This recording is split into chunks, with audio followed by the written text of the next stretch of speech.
यही देख करके बार बार आपको समझाया जाता है, ए भाई चूक मत करो। किसी से वैर थोड़ी है, द्वेष थोड़ी है। कोई संत यदि आपसे बात करता है तो आपके ऊपर कृपा नहीं, क्यों बात करेगा? क्या लेना है? आपको लगता है हमारे द्वारा कुछ चलता है, हम कुछ है? नहीं नहीं, भ्रम मत करिए, कोई भ्रम मत करिए। आपके लिए वो आपसे बात करते हैं, आपके कल्याण के लिए आपसे बात करते हैं, आपके कल्याण के लिए वो आपको डांटते हैं, आपके कल्याण के लिए आपको दुलार करते हैं। दोनों बातें समझ लीजिए। जो लाडली लाल में चित्त लगाए हुए हैं उनको कहीं किसी सुख की आकांक्षा नहीं। सच्चाई से समझ लीजिए। अगर वो सुख का कहीं खेल खेलते तुम्हें नजर आ रहे हैं, वो तुम्हारे लिए, तुम्हें दुलार कर रहे हैं, निकल चलो। तुम्हें डांट रहे हैं, निकल चलो। तुम्हें प्यार कर रहे हैं, निकल चलो। तुम्हारे मन को अपने प्यार में फांस करके श्री जी के चरणों में समर्पित कर देना, यही काम है।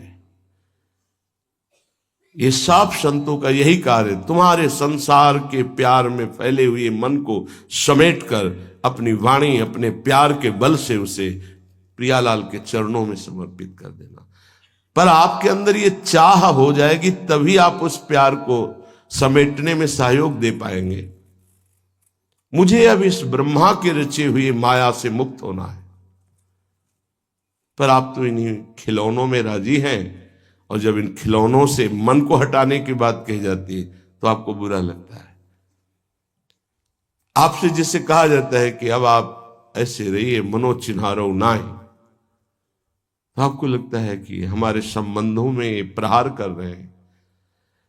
तुम्हारे संबंध जितने हैं इनका प्रहार पहले हो चुका है काल के द्वारा, तुम इनको नहीं रोक पाओगे। काल पहले ही काट चुका है सारे संबंध। बस तुम संबंध का राग लेकर के यहां से जाओगे, दुर्गति हो जाएगी।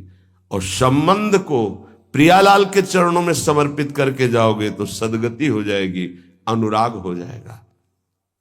जो आसक्ति संसार के संबंधों में है, वही आसक्ति जब संत महापुरुषों से हो जाती तो मोक्ष का खुला हुआ द्वार, ये भगवान कपिल देव जी कहते हैं।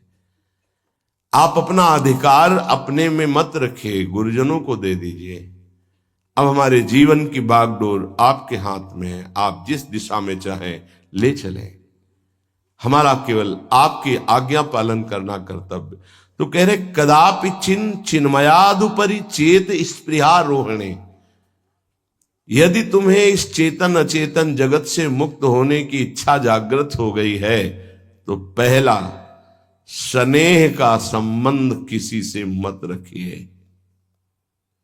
स्नेह का संबंध केवल प्रियालाल से रखिए। वही स्नेह जो माता में, जो पिता में, जो भाई में, जो बंधु में, पत्नी में, पुत्र में, वही स्नेह प्रियालाल को चाहिए। आप और सब कुछ दो, भगवत प्राप्ति नहीं होगी। ये स्नेह दे दो तो भगवत प्राप्ति पक्की हो जाएगी। सबसे स्नेह करो श्यामा श्याम के संबंध से। हमारा स्नेह का संबंध श्यामा श्याम से, श्यामा श्याम के संबंध से स्नेह कोई फर्क नहीं पड़ेगा। पर आपको अभी ये कला नहीं आती है। आप जब तक एक बार समस्त संबंधों के स्नेह को बटोर कर प्रियालाल के चरणों में समर्पित नहीं कर देते, तब तक आपको लगेगा, वाणी से बोलोगे कि सब भगवत भाव से, लेकिन पूरा राग यही है, ये हमारे अमुक है, हमारे अमुक है। इसलिए इस रहस्य को समझो, पहले हटो, फिर जब वो राग अनुराग में बदल जाता है तो फिर पूरे विश्व से प्यार करो, कोई फर्क नहीं पड़ेगा। सब जीवन सो प्रीति रीति निवाहत आपनी, क्योंकि वो रीति जानता है। हमारी रीति श्यामा श्याम के संबंध से ही सबको मानना। एकांत की रति विधान करो, शब्दों को समझिए। एकांत की रति विधान करो, अर्थात हमारे हृदय देश में केवल इष्ट और गुरुदेव के सिवा किसी से प्रीति नहीं। पर बहुत इस बात से हम कमजोर हैं। कहीं न कहीं हम अपनी प्रीति, हमारा दोस्त है, हमारा मित्र है, हमारा रिश्ता है, हमारा संबंध है, तो श्री जी करुणा करके आपको लाई अपने संबंध पुष्ट करने के लिए, फिर भी आप अज्ञानवश उन्हीं संबंधों को पुष्ट करते हैं जिससे आपकी दुर्गति हो जाए।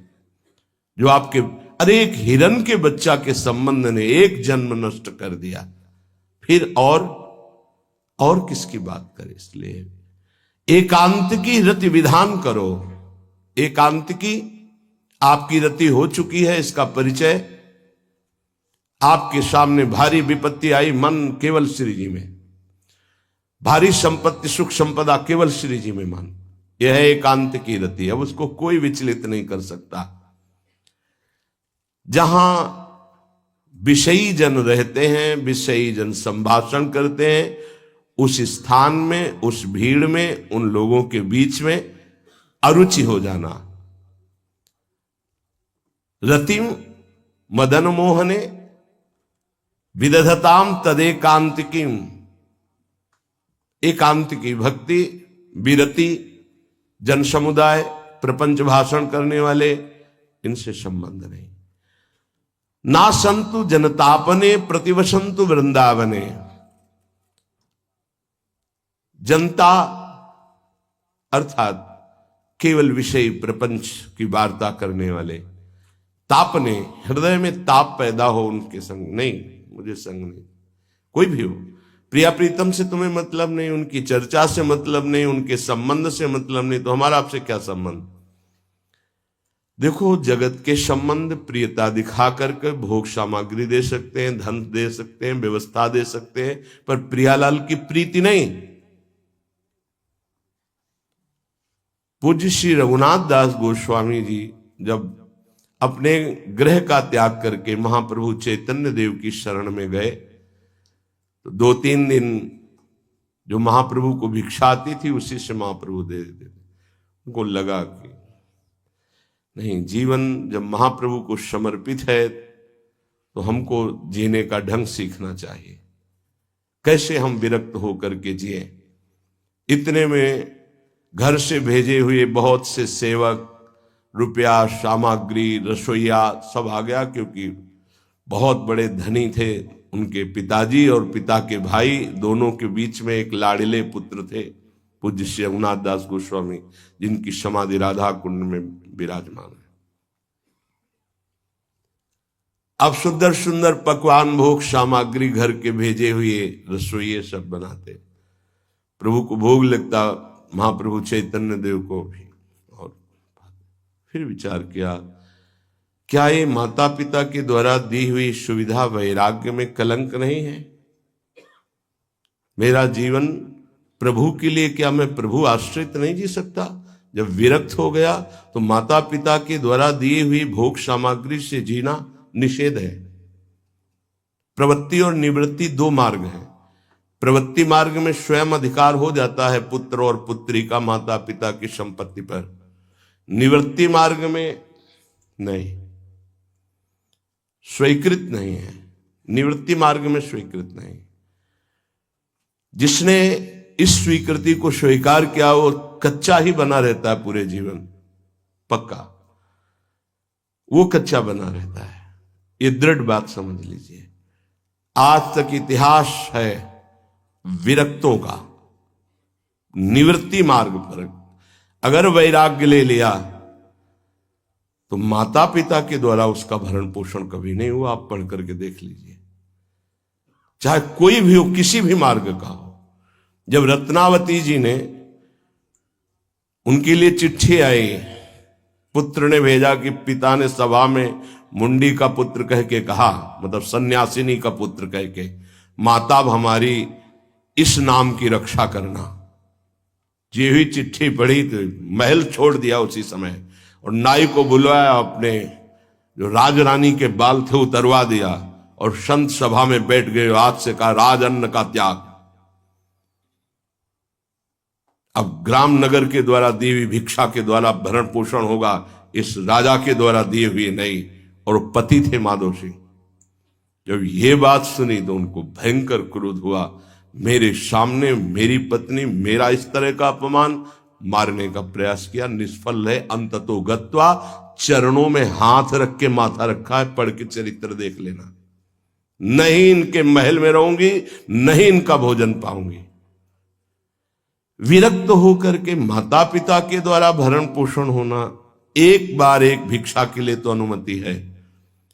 अगर विरक्त हो गया है, एक भिक्षा अगर माता पिता करा दे तो वो स्वीकृत है, इसके अलावा नहीं।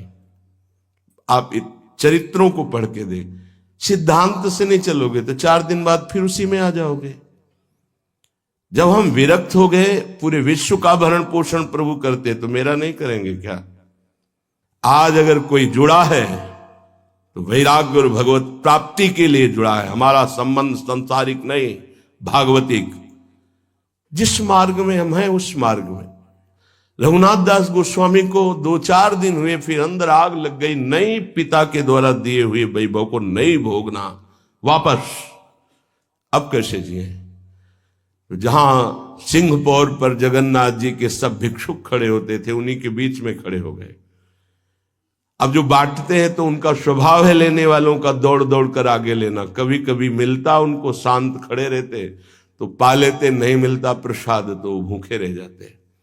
फिर विचार किया, इसमें खड़े होकर के भी एक वृत्ति बनी रहती कि आने वाला देगा, ये भी ठीक नहीं।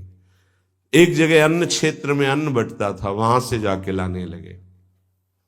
फिर विचार किया, विवेक धैर्य नहीं लेने देता। यार हम यहां कोई सेवा तो करते नहीं, क्योंकि भरपेट अन्न पाने का जिस क्षेत्र में अधिकार है तो वहां सेवा करना जरूरी। चाहे पोछा लगा दो, चाहे पत्तल फेंक दो, कोई सेवा वहां करनी चाहिए, तभी आपका वैराग्य सुरक्षित रहेगा, नहीं तो फिर ठीक नहीं है। वहां अन्य क्षेत्र में भी छोड़ दिया भोजन लेना। आप कैसे जिए? तो रात्रि में जो महाप्रसाद गाय को डाल दिया जाता था, गाय भी छक के जब नहीं पाती थी तो वो रात्रि के 10-11 बजे निकलते और वो महाप्रसाद जो पड़ा रहता उसको उठा के लाते, जल से धोते, सड़े सड़े निकाल के चावल, फिर उसे पाते। महाप्रभु ने पूछा, गोविंद, गोविंद दास सेवा में रहते, गोविंद ये रघु अब क्या पाता है? बोले प्रभु बहुत वैराग्य से रह रहे। बताया तो उनका, अच्छा ऐसा अमृत अकेले अकेले पाता है, हमको कभी निमंत्रण नहीं दिया, अब हम चुपके से छीन के पाएंगे। महाप्रभु चले रात्रि के जब वो कटोरे पे इतने से चावल सही निकाल कर पानने में लगे थे, पीछे से महाप्रभु गए, से लिया। अरे प्रभु आपने, उनका इतना स्वादिष्ट अमृत पाता है और मेरे को कभी निमंत्रण नहीं दिया, निहाल कर दिया।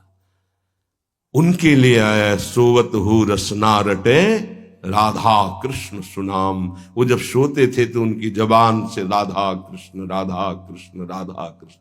ये इस मार्ग के पथिक। निवृत्ति मार्ग और प्रवृत्ति मार्ग में अंतर है, आप लोग इस बात को समझें। निवृत्ति मार्ग श्री जी के भरोसे का है, आप विश्वास कीजिए। जब इष्ट के भरोसे में है तो जिनकी पलक झपकते अनंत ब्रह्मांड रचना हो जाती, उनके लिए कोई ये बड़ी बात हो गई क्या? ये कोई बड़ी बात है उनके लिए? हम उनका भरोसा त्याग करके निवृत्ति मार्ग के हो करके और परिवार के द्वारा भरण पोषण हमारा हो, भाई ये तो नहीं समझ में आता। भरोसो दृढ़ इन चरणन केरो। निवृत्ति मार्ग तो निवृत्ति मार्ग, प्रवृत्ति मार्ग तो प्रवृत्ति मार्ग। प्रवृत्ति निवृत्ति, निवृत्ति में प्रवृत्ति बहुत समझकर संभल कर चलना पड़ेगा। जो मार्ग भगवान ने बनाया उसके अनुसार। तो कह रहे न संत जनता, तुम्हारा व्यवहार जनता से नहीं होना चाहिए। व्यवहार शून्य व्यवहार है, ध्यान रखना। दसियों हजार लोगों के दर्शन होते हैं, एक का भी परिचय नहीं है। हजारों लोगों से संभाषण है, एक भी हमारा मित्र नहीं है कि ये हमारा है, तुम लोग इसके साक्षी हो। ये हमारा बंदा है, एक भी नहीं। साफ श्री जी के हो, श्री जी से संबंध है, मैं सिर्फ एक नौकर हूं। श्री जी की बात आपको बता देता हूं, आपकी बात श्री जी को बता देता हूं। हमारे श्री जी, इसके सिवा कोई नहीं। एकांत की रति, जनता से संबंध रहित, श्री जी के संबंध से सब जीवन सो प्रीति। श्री वृंदावन में वह चिदानंद रस को प्राप्त होता है। यह है रहनी। वृंदावन इह विधि बसे तज के सब अभिमान, तृणते नीचो आपको जाने सोई जान। ये समझ जाओ किस बात का आश्रय लिए हो। जिनको ब्रह्मांड रचने में सेकेंड नहीं लगा है, वो हमारी प्रियाजू के अधीन है। हमको कुछ अपनी व्यवस्था के विषय में सोचना, मानो शरणागति के विषय में आपको अविश्वास, कलंक है ये बात। हे, बिल्कुल भरोसे पे हो जाओ, फिर सामने देखो क्या होता है। बिल्कुल भरोसे पे हो जाओ। गुरुजनों ने कभी भी अन्य आश्रय नहीं होने दिया, कभी भी अन्य जगह जगह बचाते। वो जानते हैं कि अन्य आश्रय, धन का आश्रय, वस्तु का आश्रय, व्यक्ति का आश्रय, ये तुमसे सच्ची बताते हैं। गुरुजनों की कुछ बातें बाद में समझ में आती, पहले समझ में नहीं आती। केवल श्री जी का भरोसा रखो, जिसने आज दिया है वही कल देगा। जब गुरु जी को कोई कहता कि कभी काम में आ जाएगी ये वस्तु, रख लो, तो बोले इसी को मिटाने के लिए बाबा जी हुए हैं। जब कभी काम में आनी होगी तो तुरंत श्री जी भेजेंगे, हम इसको पहले से क्यों रखें। ये हमें चाहिए कि केवल श्री जी का आश्रय लेकर वृंदावन वास हो। देखना कितना आनंदित रहोगे। फिर रोना आता है, तुम्हारे आंसू फिर निकलेंगे। जब आप एकांत में होंगे, आपका कोई नहीं होगा और आपकी परिस्थिति विपरीत होगी, तब जो शरणागति होती है वही भगवत प्राप्ति कराती है। जब तक विपरीत परिस्थिति नहीं आएगी तब तक शरणागति परिपक्व नहीं होगी। बात लिख लीजिए, चाहे वो द्रौपदी जी हो, चाहे गजराज गजेंद्र जी हो, चाहे कोई भी हो। जब ऐसी विपरीत परिस्थिति आए कि कोई भी सहयोगी नहीं रह गया, तब शुद्ध शरणागति और भगवत साक्षात्कार।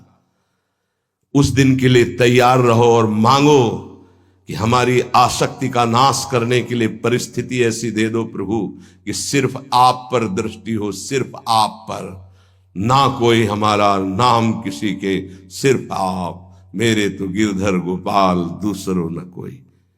बात समझो, सत्संग की बात को समझो, परमार्थ की बात को समझो। तो जब कोई हमारे जीवन में प्रश्न आता तो जो नील चादर ओढ़े हुए विराजमान है, उनकी चादर की तरफ देखते, आकाश की तरफ। बाहर निकलकर आकाश की तरफ देखते। तत्काल उत्तर मिला है हमको, तत्काल भाग, यहां से भाग। झोला टांगा, रात्रि में भागे, जब भागे तब रात्रि में भागे। भागो भागो भागो, भागते भागते अब पायो परम विश्राम। अब वृंदावन, श्री वृंदावन विश्राम, सब सोहित निष्काम मत, श्री वृंदावन विश्राम। हे, भागते रहो, संबंधों से भागते रहो, आश्रयों से भागते रहो। एक आश्रय केवल हरि गुरु का, बस एक विश्राम स्थल। जैसे आप रखो, जैसे आप रखो, हम उसी में राजी हैं। समस्त प्राणियों को वृंदावन के नमस्कार बुद्धि से देखो। देखो यहां की रहनी, वृंदावनी विधि बसे तज के सब अभिमान, तृणते नीचो आपको जाने सोई जान। तृण से नीच अपने को जो जानता है सबको नमस्कार करेगा। और सच्चाई में देखो तो ऐसा ही है, कुछ नहीं है। कोरा अहंकार केवल है। क्या है हमारे अंदर? कुछ नहीं। अगर गुरु कृपा न हो, प्रियालाल की कृपा न हो, तो कुछ नहीं। हाथ उठा के कहते हैं कोई बल नहीं है। बल है तो वो है, नहीं तो वो नहीं, तो कुछ बल नहीं। क्या बल है? आप देखो, अंदर से देख लो बैठ के, तुम्हारे अंदर क्या बल है।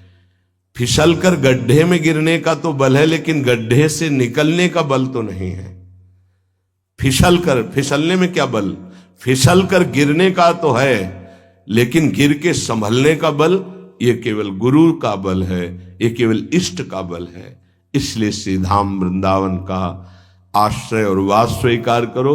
सबसे छोटा अपने को समझो, समस्त प्राणियों को नमस्कार करो। क्यों? क्योंकि कहीं कोई वृंदावन में किसी का अपराध न बन जाए। नमंतु ननु जंतु कानिह नमंतु रस्तु क्वचित। कहीं ऐसा ना हो जाए यहां किसी भी जंतु का, किसी भी जीव का, किसी भी शरीरधारी का अपराध न बन जाए। अगर वृंदावन में कोई अपराध ना बनने पावे और सबको हम नमस्कार करके रहें और श्री जी का केवल भरोसा रहे, तो आप चमत्कार देख लेंगे, अध्यात्म आपके अंदर प्रकाशित हो जाएगा। जैसे जैसे अध्यात्म प्रकाशित होता है वैसे वैसे शांत होता चला जाता है, मन शांत होता चला जाता है, कोई वासना हृदय में नहीं रहती। पूज्यपाद श्री उड़िया बाबा जी महाराज से प्रश्न किया, पीछे वर्णन किया गया था कि बड़े बड़े महापुरुषों की ये लोग निंदा क्यों करने लगते हैं, क्यों द्वेष करने लगते हैं? वो तो किसी से द्वेष नहीं करते। जितने महापुरुष हुए उनकी निंदा हुई है, वर्तमान में जितने हैं तो आप देख लो सैकड़ों अगर नमस्कार करने वाले तो कुछ निंदक आपको मिलेंगे। ऐसा क्यों होता है? क्योंकि संत तो किसी से द्वेष नहीं करते, द्रोह तो उनके हृदय में होता नहीं, अद्वेष्टा सर्वभूतानाम। फिर ये क्यों होता है, निंदा क्यों कहते हैं? तो कहते भगवान की दो शक्तियां हैं, एक है माया और एक है प्रेम भक्ति। जो प्रेम भक्ति से विमुख उनके हृदय में माया शक्ति का प्रभाव रहता है, यद्यपि उनका द्वेष भी इसी से होता है। उनकी महानता देख करके वो वहां चल तो सकते नहीं, तो उनका द्वेष बन जाता है। महानता देख करके उसमें चल नहीं पाएंगे। जैसे कहावत में आता है कि एक अंगूर को बहुत कोशिश की पाने की, जब नहीं मिले तो कहा खट्टे हैं, प्रयास किया लेकिन नहीं मिला। तो उनका प्रयास माया जनित है, तो प्रेम या भक्ति या सद्गुण या भगवद आश्रय नहीं धारण कर पाते, तो उनको द्रोह हो जाता है संतों से। अब नरसिंह मेहता जी का चरित्र देखिए, बड़े बड़े भक्तों का, उन्हीं के गांव के लोग, उन्हीं के घर के परिवार के जनों ने ही द्रोह पैदा कर दिया। द्वेष, निंदा, मारने की चेष्टा, अपमान, ऐसे। अच्छा सोचो, उड़िया बाबा जैसे महापुरुष से क्या कभी ऐसा हो सकता है कि उनके मारने के लिए आदमी लगा दे? विचार करके देखो। पैसा देकर भेजा गया था कि सत्संग में जाके नाक काट लो। वो आदमी चुपचाप चाकू लेकर के आया और प्रणाम के बहाने तो संतों के सामने कौन रोकता, तत्काल चाकू निकाली और जे भी मारा तो हाथ पकड़ते पकड़ते चावल भर नाक में चल, मतलब थोड़ा सा ऐसे खून निकलने लगा। ऐसे बाबा ने रोका, पकड़ा और गुफा में ले गए। आज भी गुफा नीचे जो बनी हुई, बैठे और गरम दूध चीनी डाल के मंगवाया, पिलाया और कहा धैर्य धारण करो, बिल्कुल डरो मत, तुम्हें कोई नहीं मारेगा, तुमने ऐसा क्यों किया? तो रो पड़ा संत कृपा देख के और कहा बाबा मुझे इतने 1000 रुपए देने की बात कही गई थी कि बाबा मैं गरीब आदमी हूं, पैसे के लोभ से बुद्धि मारी गई। उन्होंने कहा बस तुम ऐसे नाक में चाकू मार देना। ऐसा बाबा ने कहा कोई बात नहीं, कहां से आए हो? बोले हाथरस के हैं। बाबा ने ये नहीं पूछा कि किसने भेजा है। चतुरता इस बात की कि सब शिष्य थे, अगर ये पता चल जाए कि किसने, तो उससे द्रोह हो जाएगा ना, बस इतना पूछा था क्यों तुमने ऐसा किया? तो बोले मुझे पैसा दे। ये नहीं पूछा किसने किया, क्योंकि उससे द्वेष हो जाएगा। अपने शिष्यों से कहा शपथ है हमारी, इसे डांटना भी नहीं और हाथरस की बस में सुरक्षित बैठाल करके आओ, चल जाओ। बोलो ऐसे महापुरुष को फिर बाद में लीला, द्वेष की हद हो गई, संसार द्वेष की सूली पे चढ़ा दिया, जहर पिला दिया। मेरा जी को जहर पिला दिया, प्रहलाद जी को क्या? क्यों ऐसा करते हैं लोग? बोले माया से आसक्त चित्त वाले जब भक्त को देखते हैं तो उनके अंदर गाली देने का मन होता है, जलन पैदा होती, स्वभाव ऐसा स्वाभाविक है। उनके हृदय में इतना द्वेष पैदा होता है कि वो दुष्ट हृदय कैसे इनकी हानि हो, बस ये सोचते हैं कैसे इनकी।